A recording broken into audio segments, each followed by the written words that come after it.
than just going outside and kicking the door down and causing trouble. So anyway, that's all a long introduction. I was in Ireland at this Druid retreat, and it had a labyrinth. The owners had built a labyrinth of grasses shaped like a labyrinth. And I went in, I walked it, and there was an apple tree at the middle. So that's the sort of setting, and from that I wrote the poem. Okay. Sitting at the point of pure spirit, at the heart of the labyrinth, an apple tree bursts young here, buds thrusting upwards, becoming leaves, fresh each season. She outgrows newly and recanopies green. Here at the central point, the tree teaches us growth in stages, building and forming and reforming, zone on zone. Her branches smeared with moss, leprechaun green, loose people, behind the fruiting of being, as usual. Wood comes from this. Out of slow, patient growth, the water sap rising magically, veined into air, by the magnetism of wind and the alchemy of sunlight, outfolding openness to receive, chalice-like.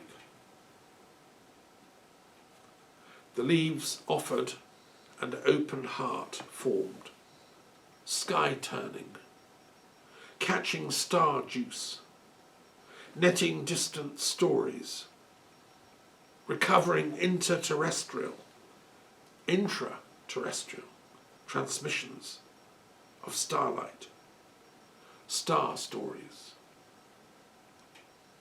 The apple seeded through into itself, star-shaped, pentacle core-shaped, Aphrodite's love fruit, burrowed, long and ancient.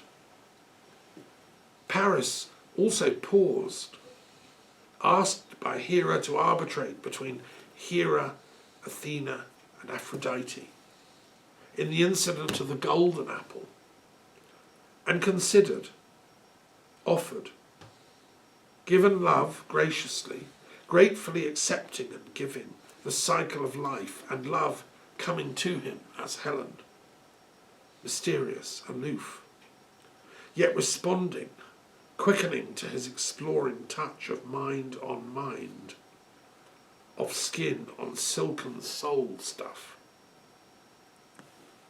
Later, the Furies came, jealousies and revenge, kings and ownership, and wounded egos, grey-bearded, eagle-eyed, meany Menelaus, stirring a storm, and Agamemnon, prepared to sacrifice his own daughter. And nobody thought to ask Helen before the libraries of Troy went down in flames. Here, Avalon awakens itself anew each generation. Heart-crossed, star-crossed, imminent, underworld river-borne Styx, depths, overcrossings, 9 waves, and further vanished in mist, beyond, beyond, within. How alien this, repository of all the stories, of the inmost heart of us, unknown, the lost descent, the vanished writing, the phantom ship, yet inwardly storing the hazel and the fruited apple, green cloaked, the star-frail patient wisdom, girdle of deep tree roots, green soul roots, sweet goddess roots, delving and daring, dying again into the wine, into the sheen of velvet, Dionysian, elfin light.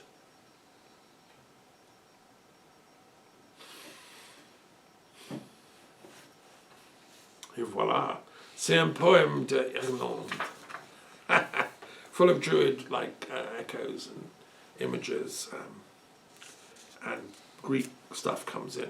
Just on that note, let me just say that when I visited Ireland, I've been many times, I went to the National Museum of Ireland, which has tremendous archaeological finds from all over, from ancient times. And around that time, I went to Mycenae in Greece, where Agamemnon came from.